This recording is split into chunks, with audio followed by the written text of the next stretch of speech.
go by Daily Refinement Online. Today I have a very special guest for you guys. I have Josh, Harry Tornado Online. Josh, what's going on? So, Chris, thanks for having me, man. I appreciate it. No problem. Thank you for reaching out. And you're in a really cool situation. I want to get straight into it. Talk about maybe your goals, maybe what you're trying to do. I really appreciate the email that you sent me with sort of an outline of what you're trying to do. So maybe let's start with, where do you live and what do you like to sell? What do you do? Sure. So I'm a part-time reseller based out of Columbia, South Carolina. The reselling game here is pretty fun. The cost of living is pretty low. So my Goodwills and thrift stores are still priced reasonably. When I'm on Instagram seeing all these crazy Goodwill prices, it just makes me super thankful to live in such a low income area, relative to places like you. Reselling, I started out with clothing because I found Rally Roots. They were my first reselling YouTube people that I found. So I just started picking up Tommy Bahamas. But now I've just branched out to everything. I mean, I've sold anything from shirts to ketchup, like anything I can make a profit on, I'm willing to sell it. So been reselling since October, and I've been making YouTube videos about it since March of this year. And both the reselling business and the YouTube channel are picking up steam. I'm getting better at both of them with each day. And I'm just excited that so many people want to tag along for the ride.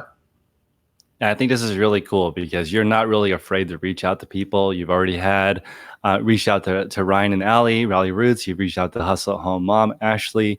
And I'm still a small YouTuber myself, but I'm always flattered when people reach out and want to do collaborations. And I always want to do the best I can because that's how people got to know me, was collaborating with different channels. So I really love the banter. And you also, for those people who are listening right now, I definitely think you should all start a YouTube channel because what you learn about yourself and then the brass balls you develop over time, because people are going to hate on you, and it just makes you a really strong person. Definitely. So let's talk about some basic goals. And let's start with, how much time do you have? As long as you'll have me. No time for stress tonight. I'm sorry. I mean, how much time do you have to resell each week? So I have a full-time job Monday through Friday, 8 a.m. to 5 p.m. I do have a 1-hour lunch break, so I'm technically only working for 40 hours. But as far as, also pretty active in church as well. So I'd say I have between 15 and 20 hours a week to spend on my reselling business and YouTube. And I try to post 2 videos a week. So there goes 5 or 6 hours. So not a ton of time. Do you also have kids? No kids. My wife and I have been married for like 2.5 years. We don't plan on having kids anytime soon. We really like our free time and disposable income. That's right. Double income, no kids. And then you sort of mentioned that you wanted to make enough income maybe so she could stay at home, or what was the goal income wise? So yeah, we really want to try, if possible, to homeschool our kids when we do have them. So I would love to be able to replace her income with my eBay and YouTube. I was just monetized on YouTube this week, so that's really exciting. And I'm just getting into it. So like eBay, just because I'm so limited on time and I'm pretty new at it, I'd say I'd profit like between $1,000 and $1,200 a month. So that's not replacing her income yet, but I'm hoping over the next, maybe 2 years, 18 to 24 months, I'm getting to where on eBay and YouTube, I have enough to replace her income and maybe a little bit more for some cushion. Because at that time we may want to look at having kids. So just the ability for her to stay at home with the kids and us not to have to change our lifestyle at all is really the goal here, financially at least. That's amazing, because reselling is one of those jobs that it's not time sensitive when you list. So if you had it set up so you could theoretically alternate maybe it depends on your job variability. If you have one sort of income like YouTube or reselling, or ideally both, then it gives you guys flexibility. It gives you FU money, so you don't have to work for somebody. You can look for the best opportunity, and that is a huge advantage. And if you guys are in the chat right now, maybe let us know if you are full-time or part-time, or you're just learning about reselling, to give us an idea of where you guys are at, because I'm trying to help people make $1,000 a week minimum. If you can make $1,000 a week, your whole life changes, because now you have options. And that's, if you can make $1,000 a week and keep your job, I can't even tell you how bomb that situation is, because I know a few people in that situation, and you're either stacking up a lot of savings or you can leave it any time. And when that happens, this is very weird, but usually you get a raise at work because they know you don't have to work there. And that puts your boss in a really tough situation, makes your work life a lot easier than if you need the job, they just keep squeezing you until you have nothing left. So that's just my experience with talking to people. Do you enjoy your job? I actually do. I'm an insurance underwriter. I've been in the insurance industry for, I guess, about 4 years now. It's not very exciting. I guess that's the only complaint about my job, is that it's pretty boring. And we're kind of backed up at work. So we're starting next week. We're actually going to be on 6 hours mandatory overtime. So I don't mind working, but at the same time, I'm thinking about like, man, that's 6 more hours that I don't have to spend on eBay and YouTube. And because I just got monetized on YouTube, I'm really wanting to put more time and energy into that. So it puts kind of a damper on things, but it's just temporary. I really like the consistency of a job. Like, I was an insurance agent for 2 years and it was fun, but it was either feast or famine. Like, I think I'm a decent salesman, but I'm not good enough to do it full time for the rest of my life. So I switched to being an underwriter because it was less, variance in pay and really less stress. So, I don't mind my job at all. Again, it's not the most fun thing in the world, but if I can get to a point where I'm replacing mine and my wife's income with eBay and YouTube, I'll have no qualms about quitting. Yeah, for me, because I'm getting married in a week, and the pressure is I could just get a 6-figure job because my whole background is sales, and here every single company wants salespeople. It's the second highest demand job, but it's also, when I was in sales, I drank a lot. I was really stressed out. The hours are extremely unpredictable. Pay is extremely unpredictable. And overall, you definitely earn a lot of money, but it comes at a toll. When I started reselling, I lost 20 pounds. I can cook at home every single meal. It's so different. So I hope that you get to the point where you can work optionally. That's the goal. That'd be great. I'd keep thinking, like, if something were to happen at work and I had to do reselling and YouTube full time, I think I could make it. Yeah, I might struggle for 5 or 6 months, but it's just nice having this as like a plan B. Something that a lot of people have reselling as a plan B, but they haven't really got into it yet. They sell 1 or 2 things a week, if that. I'm getting to where now I'm selling 3 to 5 things a day, which for the amount of time I put into it, I feel like that's pretty good. I do want to work on increasing my ASP because I have a lot of smalls that I'm selling. But again, it's just really nice to have kind of a semi-established reselling business to fall back on in case something were to happen. So you had mentioned a few things in the email that you sent to me, which were really good, because then it gave me an idea that you're going to be successful because you're looking for things that make you stand out. And that's a huge thing on YouTube and with reselling. So I'm going to ask you the question of, what do you think would give you an unfair advantage over other people? Both in YouTube and reselling. Okay, so both. Reselling, I think my biggest advantage right now is just that there's no other resellers in my area. I don't know if you know Sydney L or Sydney Bell or something. She's a Poshmark YouTuber. I think she's got like 9,000 subs. She lives in South Carolina.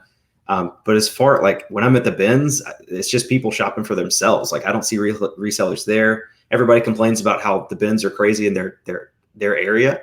And I'm able to go to bins right when they put stuff out, and I've got a whole row to myself. So I think with reselling, my biggest advantage is my geographical area, just the fact that it hasn't really taken off here, and I'm really trying my best to take advantage of that. With YouTube, we talked about this the other day. In the niche of reselling on YouTube, production quality is not a primary focus point. A lot of people just post their haul videos. What was her name? The crazy lamp lady. I like her videos, but she just like has her Canon G7X and she's like filming from a POV. So it's like a really tight frame. And it's just a lot of like John Cincinnati Picker. He's one of my favorite YouTubers to follow. And the only camera he has is a GoPro Hero 7. So, I watch a lot of YouTube channels where, like Peter McKinnon and Casey Neistat, where it's a big focus on editing and production quality. And I'm trying to bring a little bit of that as I learn it into my reselling videos. So I think that's helping me stand out in the crowd. I work really hard on my thumbnails most of the time, unless I'm on the time constraint. I try to, with my videos, I try to make them as long as necessary, but as short as possible. I hate when you're watching a video and people just don't get to the point, especially if it's like an educational video or something that you have a problem and you search for your answer and you find a video and it's, like you need to fix your washing machine and the video is 17 minutes long when it could be 30 seconds. So I'm trying to provide information to people, the information that people want in a prettier package than all of my competitors. I think I have an advantage in that. I've had some video editing experience with my church. So again, I'm just trying to, do the same thing every other reseller is doing, but better, making my videos prettier, easier to watch, easier to keep my audience retention up. And that's worked for me worked well for me so far. I had 70 subscribers in March and now I'm up to almost 1,800. So I feel like people like my videos. I don't want to sound cocky or anything, but I feel confident on YouTube. And a lot of people don't, and it shows in their videos. So I think that would also be one of my advantages on YouTube. I think probably a quarter of my videos, you can't hear me or see me. So like it literally was no effort. I was like, I'm just going to talk about what I'm doing right now with no regard to the audience member. So now I'm thinking, it just makes such a big difference because most of the people who watch your channel are not subscribers. Yeah. So as you start to learn that, you start to realize your YouTube channel is for people you don't know. And once you get that through your head, it's the same thing when you're picking up something at the store. They can't see the item. Your job is to describe it properly, photograph it properly. They don't know you. And feedback, you don't know how, that doesn't necessarily reflect the item. And people are scrolling on their phone. I just reviewed a store that had 91% positive feedback, which is really hard to do. You have to do a really bad job to get 9% negative feedback. And they still had tons of sales because people are just buying on their phone if it's the right item. Don't get held up by that. Just keep going, find the right stuff. People are going to continue to buy. Definitely. So you mentioned a very specific income goal, like a $4,000 would allow you guys. Is that a decent household income? It's if I could make $4,000 between eBay and YouTube per month net on average, that would be enough for me to be comfortable with my wife quitting her job. Together, I'd say that's about half of our household income per month. So, I don't know. And you have to look at other things when quitting your job. Like she has a government job, state government job. So we look at the benefits and the retirement. That's really good. So it's not just about the money every month. It's like, you got to make your income and then, factor in the health insurance and things like that. So if I could get to where I'm averaging $4,000 a month on eBay in the next year, 18 months, 24 months, I think we would be okay with the idea of, starting to have children and not be so worried about her wanting to stay at home with them. Yeah, I agree. That taking that pressure off is when work becomes optional. That's how I see true wealth. When you have the ability to control your own schedule, that's the key. And that's why I totally believe in being frugal and just getting to the point where if your bills are really, really, really low, you don't have to listen to anyone. That's just such an odd, for example, I live in the Bay Area. Here, I would say the average home is just under $1 million. It's like 970. Mm-hmm. And if you look at how weird it is to live in an old, you might get shot in this area, $970,000 place that's dirty and that's so much money. That's like 30 years of killing it to pay for it. Yeah. And then these same people are so stressed out that they also want a nice car, nice clothes, vacations, and then their life is horrible. So if you at least here, the real estate's probably not going to go down because there's so many jobs. Yeah. But if you can just not give in to the lifestyle, it's just so hard. The lifestyle inflation here is insane. And it's the same way here too. Maybe even more so because people are, I guess, so used to living on little. So anytime, my friends are starting to graduate college and stuff, well, some of them at least, And I see them make the same mistakes. They graduate and get a nice job, but then buy a car, and they get married and want to buy a house immediately. And they're still, their spending is like in your last video, you're talking about how half of Americans spend more than they make every month. And I see people making this mistake. I was actually a Dave Ramsey financial coach a couple years ago. So this is like one of my passions that I'm kind of wanting to start making some more content about, like trying to talk about managing finances with your reselling business and things. But it's just, I'm seeing people make mistakes, and my wife and I are trying to focus on, keeping our expenses as low as possible. We bought a house last year. It was like, paid like 125 for it, and now it's worth like 148 or so. So our house payment's very low. Our expenses are low. We do have one car payment. Just got her a new car, but we're both not very materialistic. And especially now with reselling and YouTube, I don't really have any hobbies outside of that. So if I'm getting a new camera shortly, and that'll be paid for with my eBay income and a business expense. So, and her hobbies are like reading and Netflix. So we just don't spend a lot of money. When we do, it's usually on experiences and things that really matter, not really material things. For sure. I do want to bring up Cincinnati Picker and Lonnie. I think Lonnie is Garage Flips, if I'm not mistaken. Yeah. And those guys have a lot of views. I've only watched a couple. They're more vlog style. You're probably familiar more with their channels. Yeah. So that's true. They do get a lot of views per video, and a lot of those views are new, which means they're doing a really good job of discovery, good thumbnails, good titles. That's really difficult. Go ahead.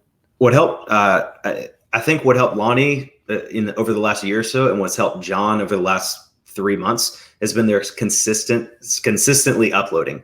Lonnie uploads every single day. Some of his videos aren't as good as others, but he's very good about uploading every single day. And his fans appreciates that, even if it's just 4 or 5 items of what sold the day before, and he just shows you that, and then the video's over. People still watch it. I mean, a video like that gets 5,000 to 7,000 views.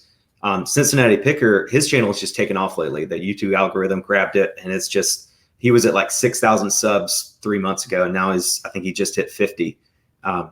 It's crazy to see the growth his channel has had.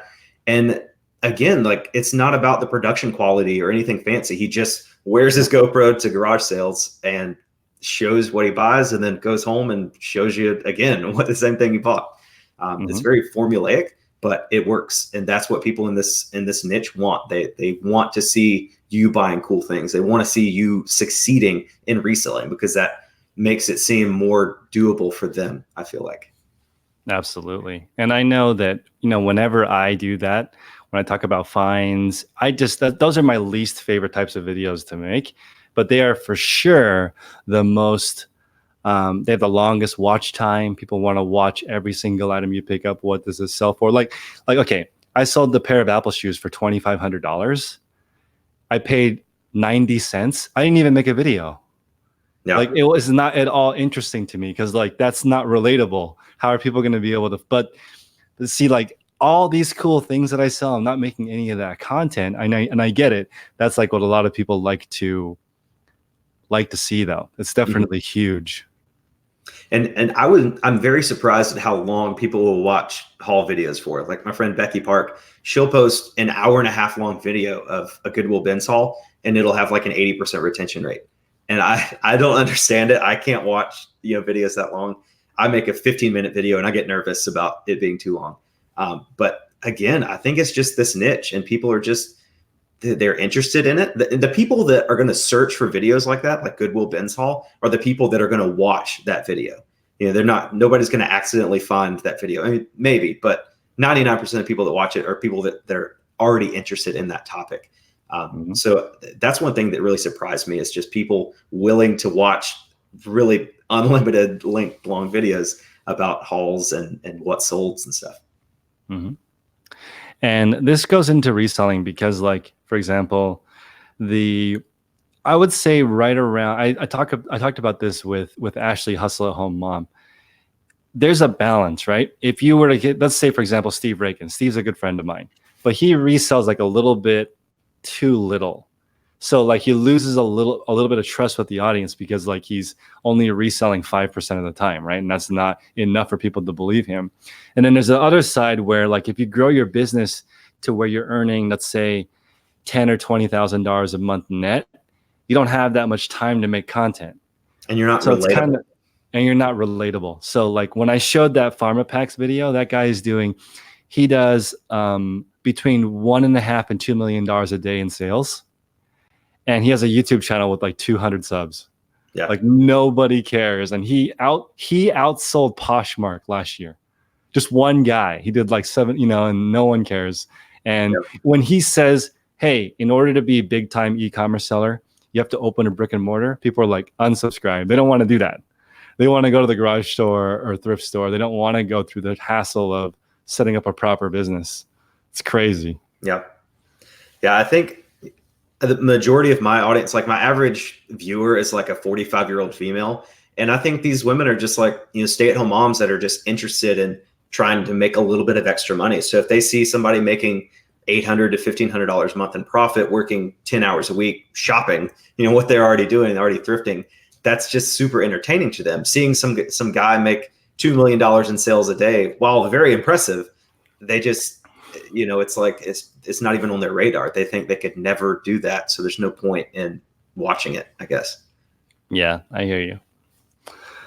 So I want to point out that another thing that you sent to me, which was you sent me specific numbers on like, Chris, I think it would be difficult for me to manage a store over 1,000 items, certain constraints that you had mentioned.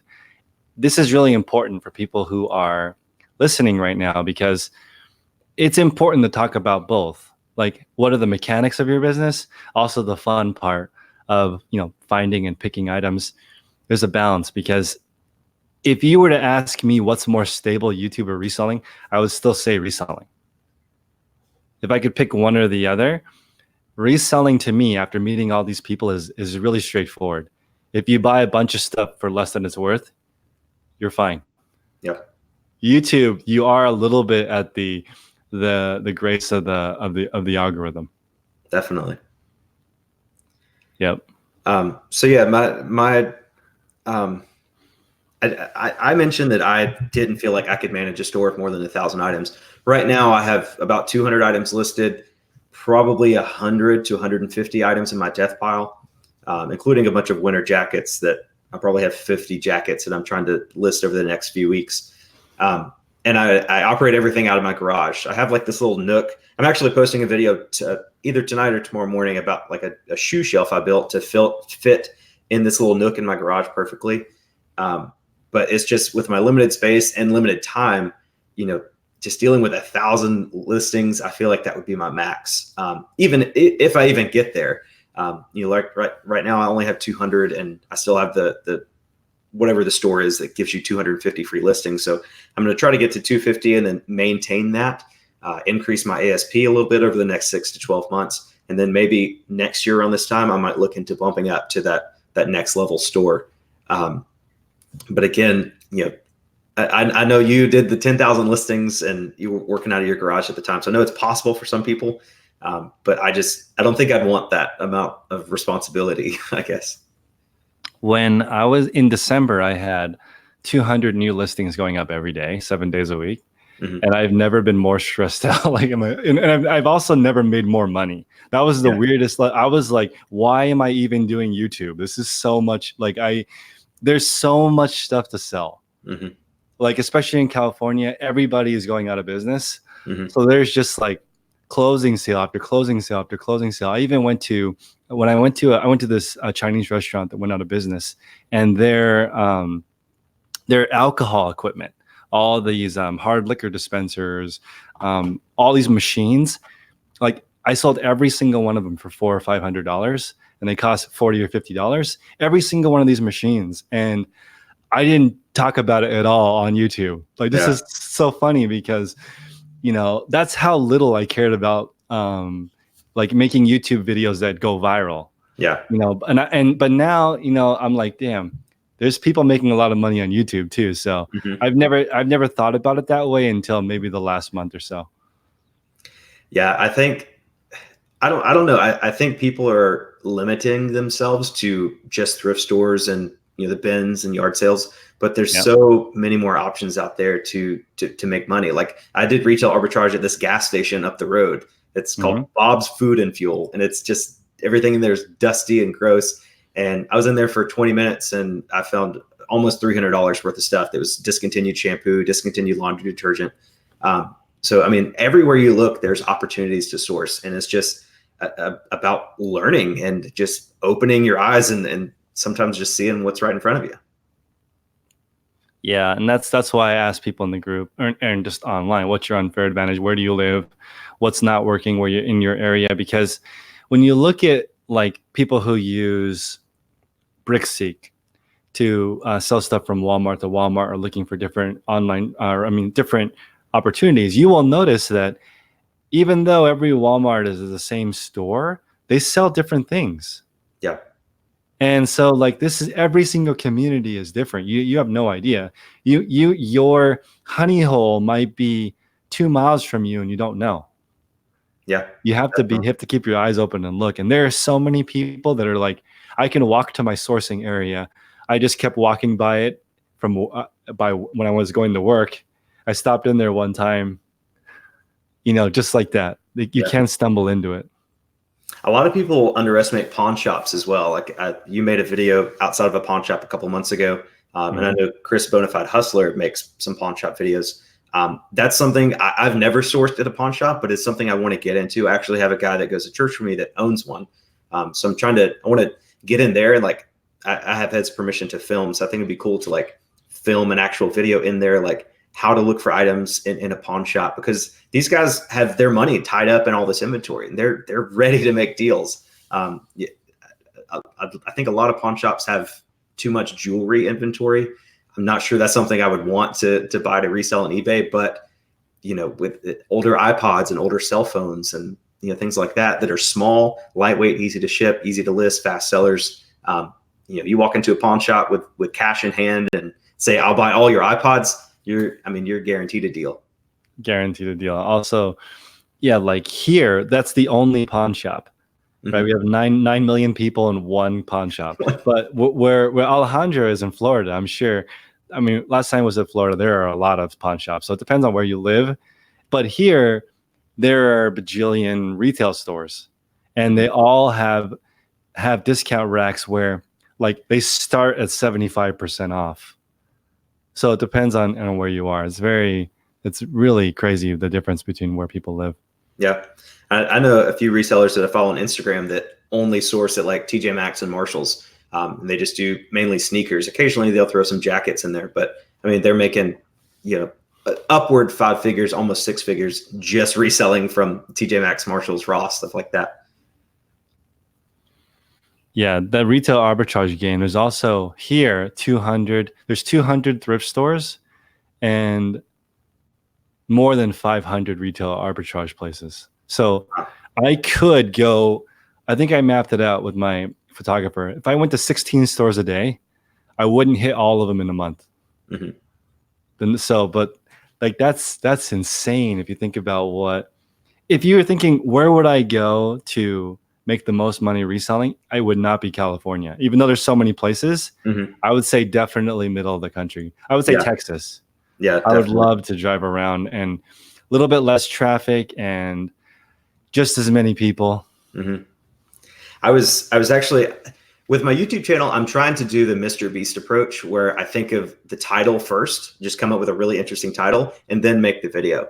And I thought of like a challenge today of like the 24-hour thrift challenge, where 24 hours straight, you take like $5,000 with you and you just 50-mile radius, you get every thrift store, every Goodwill, every yard sale. At nighttime when everything's closed, you can go to 24-hour Walmart and scan clearance and just source as much as possible for 24 hours to see exactly how much profit you can make in your area. And I think that's a good way to, you'll get desperate around the 12th or 15th hour and you just start going into places you never would have thought, like dusty gas stations that are open 24 hours or, a Walgreens or CVS. And so I don't know. I'm excited about pursuing that further. And I'm excited about just finding new places to source.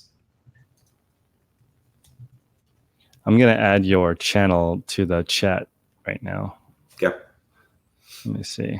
I'm pretty sure I'm the only hairy tornado on YouTube, if you spell it right. It's hairy like hair and tornado. So Awesome. Yeah. So Eat Sleep Amazon is saying it's hard to make more content outside of working on your business. I feel you. That's like until you have time. And people say, oh, it's people who are working on their business are too busy to work on social media. They just haven't figured it out yet. Social media is so new. mm-hmm. Like I think that pretty soon, this has not happened yet, but it wouldn't surprise me if CEOs and business owners became more like Gary Vee, and we have more superhuman people who are running companies and doing social media. It's just too new. Gary Vee is like the first person that runs a company and does social media. Mm-hmm. And as CEOs are coming, like let me give you an example of how weird this is. eBay is Fortune 100.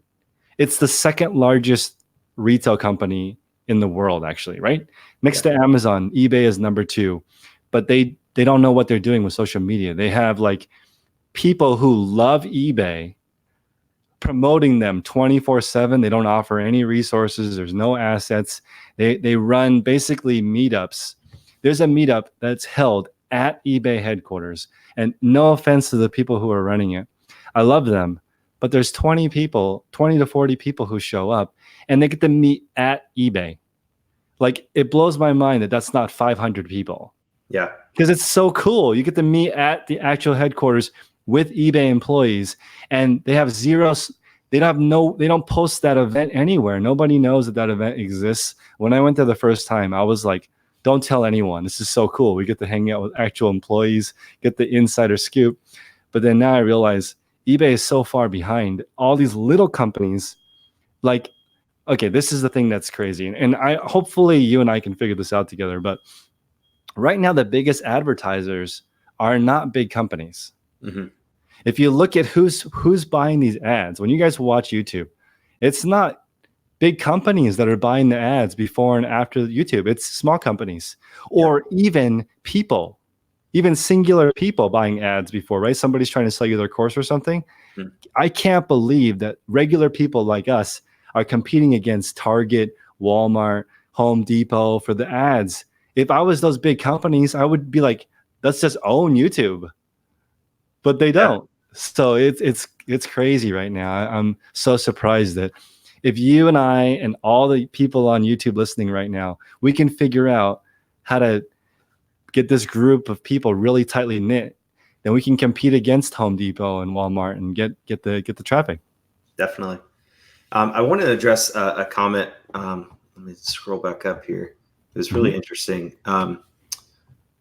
There it is. It's from Thrift Beast CQ. He said, I'm constantly trying to set a schedule, trying to balance YouTube and reselling. It's difficult, but I make it work. That's something that I'm struggling with as well. And really anybody that is part-time, if they have a full-time job and they're trying to do eBay and YouTube, it's going to be difficult for them. For me, I started batching my photography. So with reselling, I can kind of do it in the gaps. At nighttime, I'll spend 45 minutes photographing as many items as I possibly can. And then the next day at work, when I go to the bathroom, I'll list an item. Or when I'm on my lunch break, I'll list 2 or 3 items.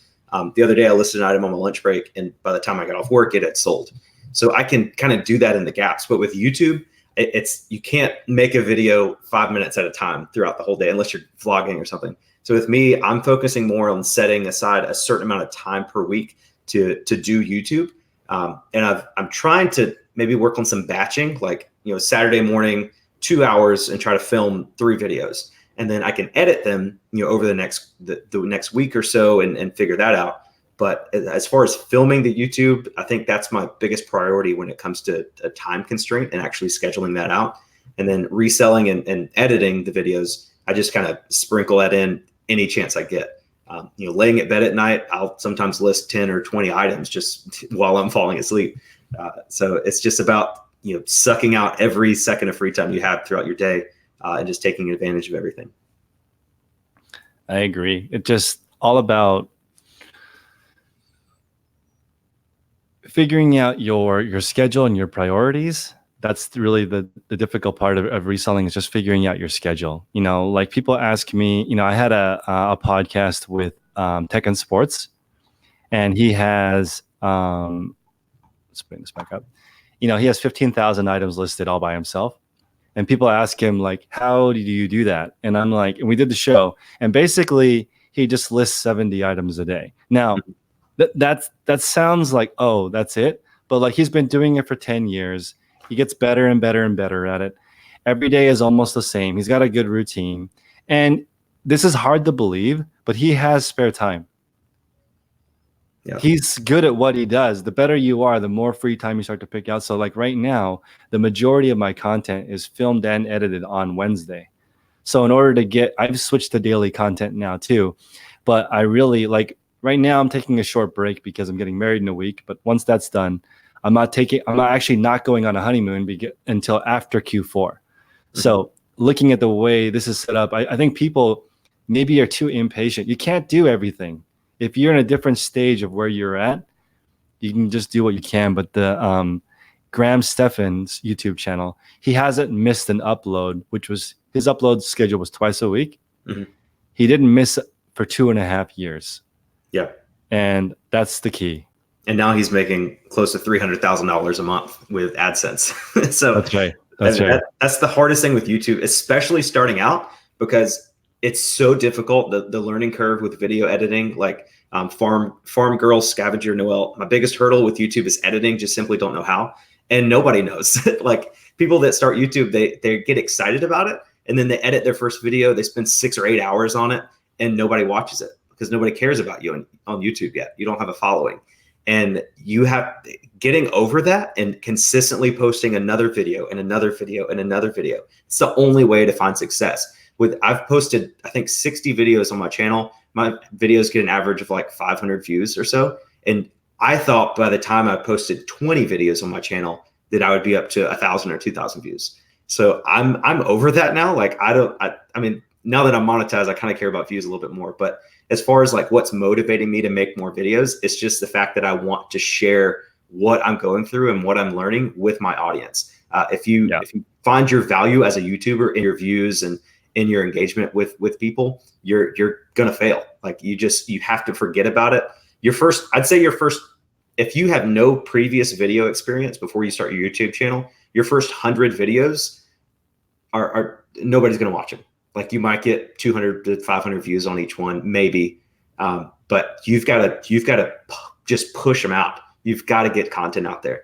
I've seen so many people quit. They'll post 3 videos and say, nobody's watching them. I'm not good at this. I quit. I'm like, nope, nobody's going to watch them. I'm telling you, between 50 and 100 videos, I think that's what you have to put out before you really learn what you're doing and learn what your audience likes. I think if you can do it to the point where you enjoy it a little bit, you can get by for a while and last a little bit longer, but you still have to get the repetition in. Because, I was just recently thinking that repetition is more important than passion. And then somebody pointed out like passion makes it easier to do a lot of repetition. So if you like it, you stick with it a little bit longer. And YouTube is so interesting, guys. Like it's I encourage everyone to do it just because. I have a super tip. So if you guys are enjoying this, please smash the like button and go over to Josh's channel. But this tip helped me a lot. So I have like 400 videos on my channel.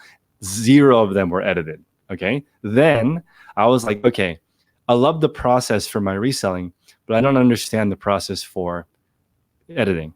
So I hired the most expensive wedding photographer on Thumbtack. So if you guys have used that service before, you can hire someone to do something. And I said, okay, can you come to my house and show me how you do a video? And I don't want you to pay. I just want you to show me what you do. And he's like, that sounds really cool to me. If you buy me lunch, I will do that. Wow. So I'm like, cool. So anyway, I gave his rate was $300 an hour. I gave him $135 plus I paid for lunch. He was super happy, but he showed me what he does. He's like, this is the gear that I take to the shot. And he thought it was so interesting because he's never taught somebody how to do something before. Mm-hmm. He brought his assistant and he's like, this is what we do. We gather all the content like this. This is how we lay it out for the wedding. And then we go home and there's like literally thousands of photographs and thousands of mini clips for the film because he's charging around $2,700 a day Wow. for a wedding. And he showed me how he edits, how he organizes all his files. And I was like, I learned how to edit in one day after looking at how he does it. And I'm like, that's so valuable. And no one does that. Everyone tries to figure it out on their own. And there's no reason to do that. Yeah. I've tried, we were talking about earlier how the people that watch your channel are people that don't know you. And that's so true, because I've tried to get a few of my friends into reselling, and they've started their store and had a few listings and sold a couple things. And they're like, I just get discouraged. I don't see how you do it. And most of my friends don't watch my videos. My mom doesn't even watch most of my videos. So all the support I'm getting is for people that don't know you. So it's like, I don't know what I'm trying to say in the words, but like, I don't know. What were you just saying? I'm losing my train of thought. No, but it's making content for people you don't know. Okay. Yeah. So the wedding photographer, people, like, when I'm trying to help my friends, I'm like, I know what I'm doing on eBay and YouTube, and I'm willing to help you. And it's so frustrating that they don't like people that don't want your advice. Like they're like, my friend Drew, he wants to sell more things on eBay, but I'll give him advice and he won't follow it. Like, he asked me the other day, he's like, hey, should I buy this Wii Fit board at Goodwill? It's $5.99. I'm like, no, that's garbage. That's terrible. Please don't buy that. And then he bought it. He's like, oh, it's worth like $20. I'm like, yeah, like free shipping. And there's 700 listings and one sold in the last 60 days. Right. So it's frustrating when you have information that you want to provide. And I really love helping people. That's my favorite part about YouTube. But then having people that say they want help and then not really want it, So I don't know. I rambled a bit there, but I have a passion for that.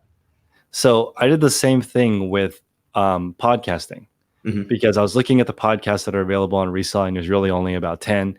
And I'm like, I want to double my content, and I want to post it on Apple, or on Podcast, Stitcher, Google Play. I want to do all of that. So I did the same thing. I found somebody who had a podcast, and I'm like, hey, show me how you do your podcast. I'll pay you whatever amount of money to show me how you do it. And then they showed me their process, and now I have a podcast.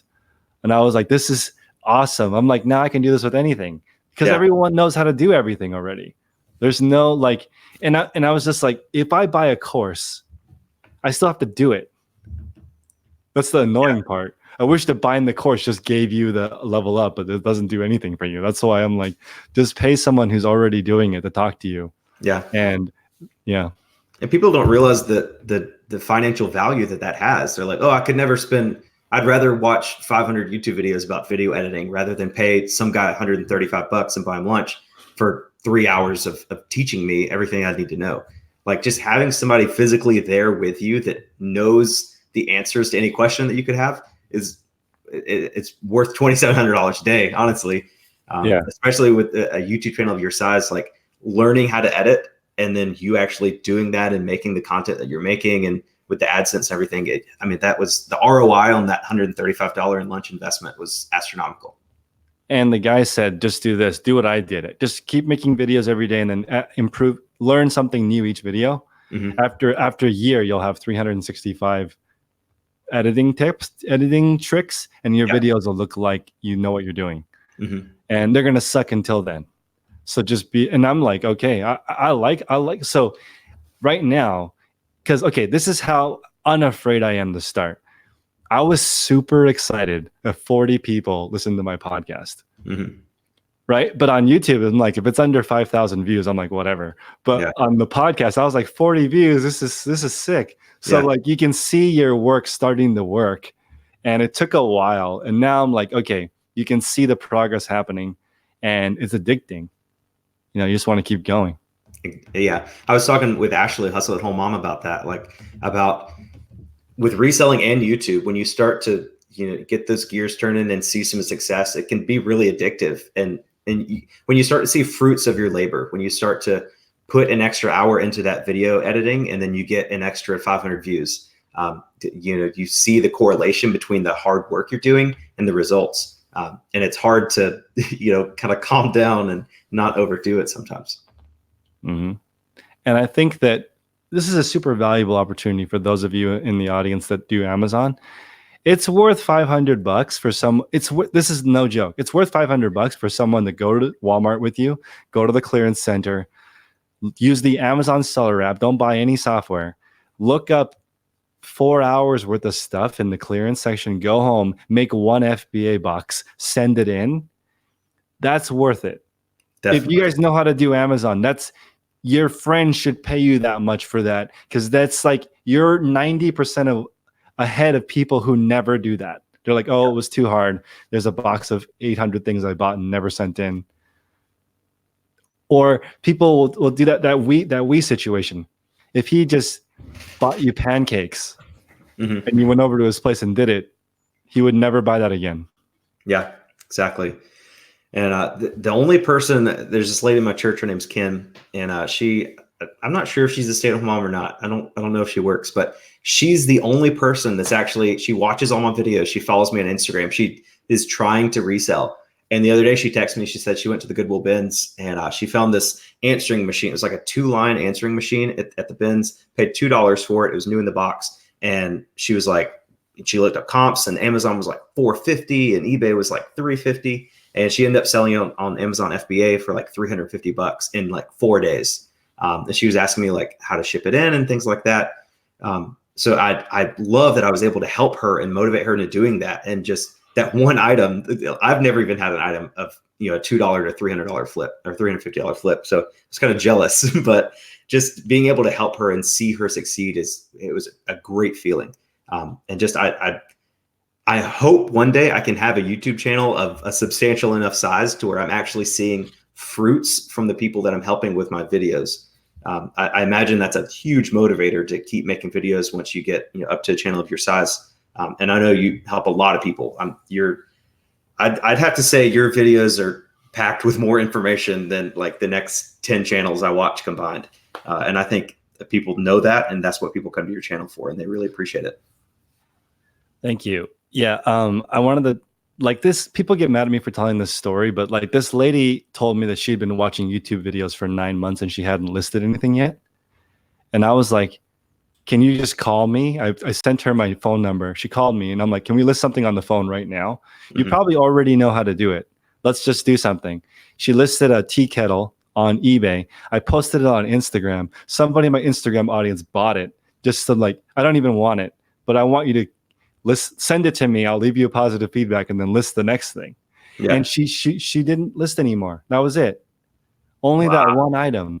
And I really want people to not be afraid. She was just so scared of what could happen. Like, it's almost like she was afraid of success because it happened for her. She literally had an instant sale and she didn't get hooked. She's like afraid. So it's so frustrating. I want to help those people. I want to help those people get more confidence so they can just keep going. Yeah. It does take a little bit. I mean, honestly, I say eBay isn't difficult, but at first I was really intimidated by the shipping and listing on eBay, like on the actual eBay platform, is fairly difficult. There's a lot of just garbage categories that you have to sift through that a new seller wouldn't even know. Like, oh, do I have to put in a UPC? Do I have to put in, why is this theme showing up on this item? Can I delete this? So it's a lot. So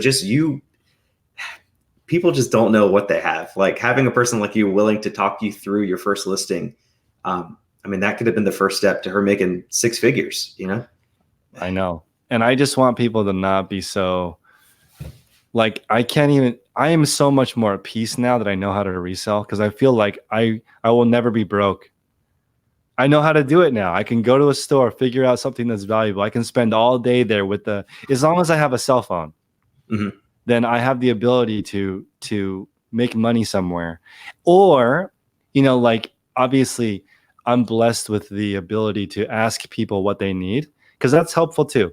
I can ask a manager what's not selling well, what's doing well. That's like a cheat code. But I'm just, a lot of people are introverted. They don't necessarily want to deal with a lot of people. Reselling is one of those jobs where you could do it without talking to anybody. And I think some people need the cha-ching to boost their confidence up. Like, I think, this is a side note, but I think the mental health right now is really screwed up. And social media is part of it, because like people are only showing good things. And here's something that I wish I had known when I started YouTube. You ready? Yeah. Okay, there's two things. You can have a positive channel. And if you have a positive channel, you'll have a really high CPM. And the reason is because happy people buy things, but they don't watch very long. But if you have a negative channel, you'll be really viral because of the way that the algorithm is set up. Clickbait and drama make you rise in the ranks, but your CPM is actually lower. So that's why, like, I know my CPM is ridiculously high because I decided a few months ago not to be negative. But I know that because I'm not going to do that, way less views. Yeah. And I know that. Like, I put, one of my titles was how to scale by hiring an employee. That's like the least interesting topic ever. But the person that watches that video is immediately going to go on to upwork.com and try to find a VA.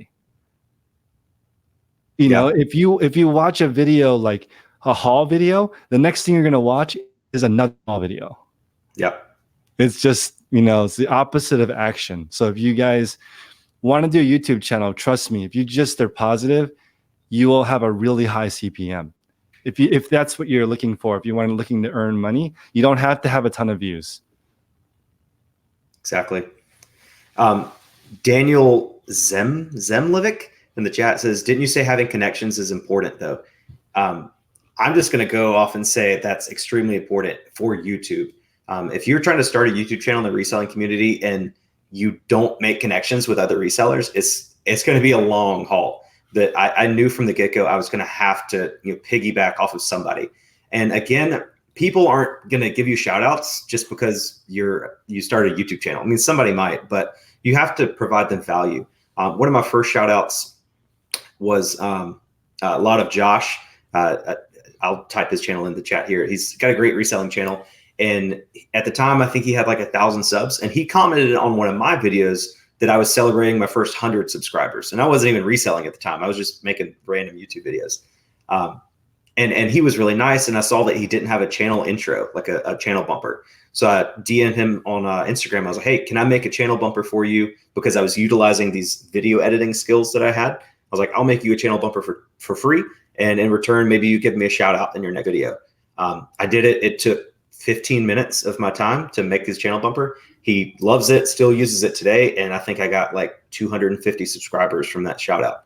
I did the same thing for Cincinnati Picker. I reached out to him, offered to make his channel bumper. That one was a little bit more intensive. It took me maybe a couple hours, but he gave me a shout out. And I think I got 250 or 300 subscribers from him. Did the same thing with Ashley Hustle at Home Mom, made her channel bumper, her end screen. She gave me a shout out. I got like 400 subscribers. So it's you have to, when you're reaching out to people for support in YouTube, you have to provide some sort of value. I don't know what that value is outside of video editing, because video editing value is very, very valuable in the YouTube community, especially with resellers, because not many of them know what they're doing, to that extent, to where they can make their own bumpers and make their own end screens and things that have a higher production quality.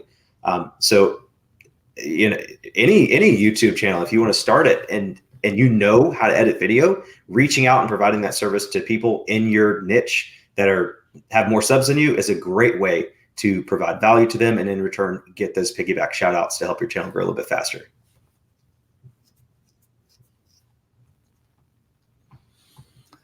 Yeah, I mean, the community is important too because of the fact that this is really, really hard. So like, as an example, I got to shout out Lauren in the chat. Lauren is Coal City Loot, and she just started a YouTube channel, and I wanted to support her. So yesterday I made a video and comparing this person that wants to be part-time with Lauren's store, because she's full-time. And so I know for sure people are going to follow her channel from that video. Mm-hmm. And also, like, my YouTube career has been a little bit rocky because I would say for probably 2 months of my YouTube career, I was in a really bad mood. I don't know what was going on in my life, but when you're in a bad mood, you're more like susceptible to making clickbait titles, mm-hmm. being dramatic, whatever. And it's negative. You need people around you who are like snap out of it. And yep. It's just important. And It's like Lauren is one of those people who reached out and was like, I don't know what's going on, but are you cool? Are you normal? Has anybody asked you if you're doing okay? So then you just snap out of it and get back in normal. Because if you go down the rabbit hole of social media, sometimes it can be pretty negative. Yeah, definitely. Lauren's got a great channel. I just subscribed to her, I guess about a month or so ago. She's another way I was marketing my channel was going on Rally Roots live videos every Monday. And I would buy super chats, and I wouldn't buy a super chat and say, hey, sub to my channel, because nobody wants to see that. Nobody's going to do that. But I would buy a super chat and say, smash that like button, Yep. or buy one and say, and I was answering people's questions. Rally Roots have 800 to 900 people in their live videos. Everybody's asking kind of dumb questions that Ryan and Allie just don't have time to answer. So I'm going through the chat, constantly answering questions, and I mean, it worked. I was getting, one sub for every answer I was giving, but that's the kind of grind it takes. And I remember, seeing Lauren in the chat, and she was kind of doing the same thing. I think she's a moderator for them as well. She was answering questions, so I subbed to her channel, and it's great. You guys should go check that out. You can also see like when I was doing lives almost every single day, they'd be like 300 or 400 people. And today, with no shout out or anything, you can see like it's under 100 people watching in the live, something like that. So you can tell, like, I haven't done lives in so long. It's been months and months and months. People are not used to it. Mm-hmm. But imagine you doing it and people getting used to it, and their schedule, and they're expecting an episode every single day. Yeah. And you can see the momentum building up like crazy. If you can do daily uploads for 3 or 4 months, it's mind blowing. Yeah. It starts to get really crazy. I wonder how long Lonnie's been doing daily. I'm not sure. I think it's maybe a year or just over a year. But again, it's not his style of video is slightly more complicated than just doing a live video every day. Like if you don't know what you're doing, you can just do a live video every day, and that'll at least get you exposure and get YouTube to be more likely to promote your videos. But I think the quantity of content in this niche is more important than the quality, definitely. And Lonnie, I'm not saying he has bad quality videos. It's minimal editing. People just watch his videos for him. They want to see what he's doing. They want to see the shed. They want to buy a coffee mug. They just really like him. And I think him uploading every single day for the last year and a half has really made that possible for him and his channel. Crazy. 240 days is what somebody said. That's amazing. Yeah. That's killing it. And that's one of the downfalls about starting my YouTube channel with a higher production quality, is that I just don't, it's just not possible for me to have time to film and edit videos at my current production quality and post every day. And my viewers are already used to this production quality, so I don't want to, diminish that and then risk losing subscribers that are just subscribed to me because, my editing and stuff. So I think that would be one disadvantage I have, is that I've already set the bar to a certain level of production. And it's just difficult for me to lower that to increase my quantity of uploads. You can see a payoff though, because Ryan and Allie, they have great production value. And sometimes Ryan's up till 2, 3 in the morning getting it done. Yeah. But it pays off. And if you start meeting all these people, it's like, there's more to life than just money. Once you start realizing friendships and your mental health starts to improve, then all this like hustling stuff is not necessary. You develop a really good skill, then you can take it to any level you want. Mm-hmm. And then when you're at that stage, this like new level of peace comes up. But when you're in the beginning of anything, it's such a grind. Yeah. There's really no way around it. Yeah. With building relationships, and, I'm talking to Ryan and Allie and talking to Ashley, and just getting to know people, on a personal level, not just their YouTube persona, and not saying that they front for YouTube, but just meeting people that are resellers and are YouTubers. And those are two really important things to have in common with people.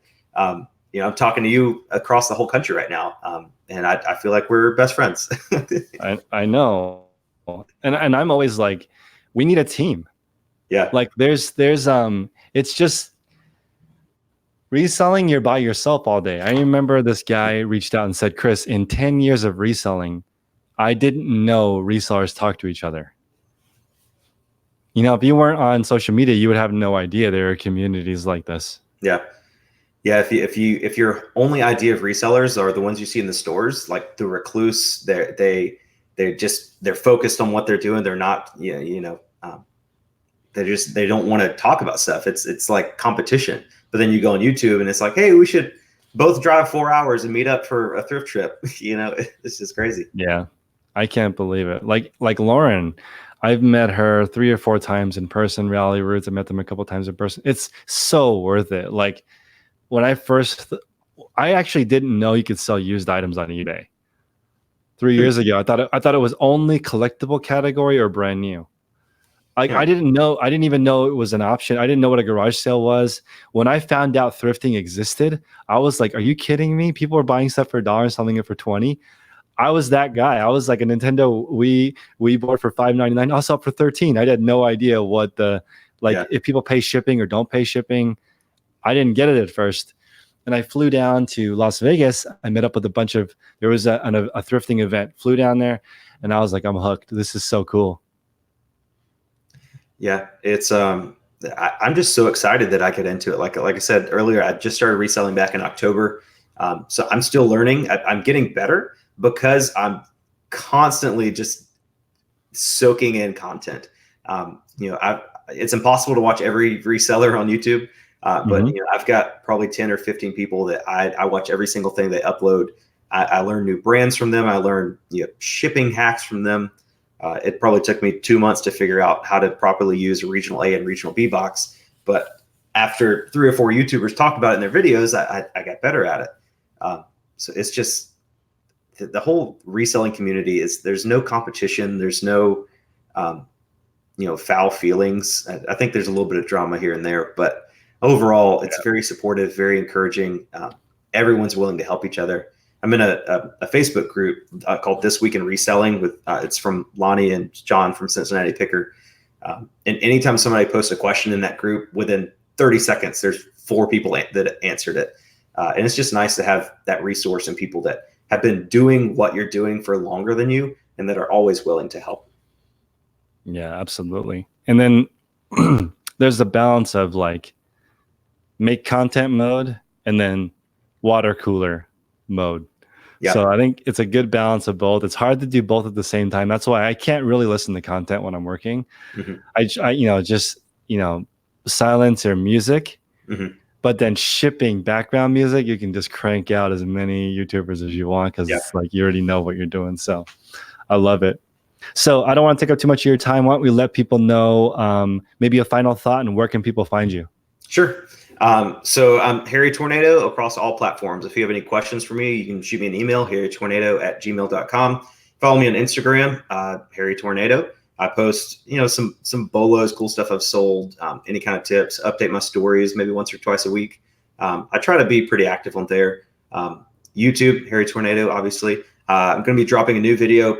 It's pretty late now. It's just past 9 where I am. So I'm probably going to wait until the morning to upload that just so I don't want to mess up the algorithm. But I made a video about I built a custom shoe storage shelf for my garage area. So I sell a lot of shoes and I'm running out of places to put them. So I bought a couple products from Amazon that just didn't work out. So I figured I'd just make my own and it turned out pretty well. So I'm excited about that video. I spent a lot of time editing it. So if you want to subscribe to my channel and check out that video when it drops, I'd appreciate that.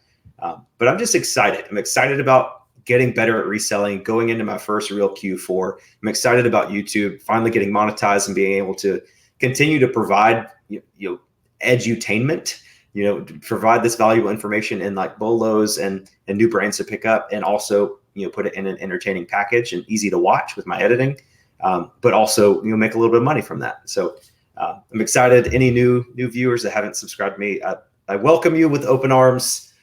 We are an all-inclusive family over at the Harry Tornado YouTube channel. And Chris, I just thank you so much for having me on your show tonight. And then also, Chris is going to be on my channel next Thursday. I have a show called Reseller Review where I interview other resellers. I've interviewed Rally Roots. I've interviewed Hustle at Home Mom, Callie from Rally Roots. That was a fun one. So Chris is going to be next Thursday. And then I've got the other Chris, the Bonafide Hustler. He's going to be either the week after that or sometime. We don't have that. That's tentative. But a lot of fun stuff happening on my channel. With each video, I feel like I get better and more confident. So if you guys like reselling content, I encourage you to come check me out, and I'd appreciate any new subscribers. Awesome, guys. Check out that video. We'll be on his channel next week. And I want to remind you guys that the best way to really teach something, the best way to learn something is to teach it. If you try to figure out how you're trying to do a process and you don't know, let's say, for example, a lot of people mentioned in the chat that they want to learn how to use a VA. Try to make a video on how to do it. Go on the YouTube, see how other people are structuring the data. Then go on the upwork.com and write an ad for a VA. Just do those pieces of how to put a video together, and then you'll know how to get a VA. If you're having a trouble with doing your taxes, try to figure out how to explain it to somebody who doesn't know what they're doing. That's the key to YouTube. It's the key to learning a new skill. I want you guys to hang in there. This is a grind. And, I think Josh and I both understand the struggle involved with trying to do anything. And once you're okay with that, then you just put in the work, and it all works out. So I appreciate you guys. Like, comment, subscribe, and check out Josh's channel. I'll see you guys next time. See ya.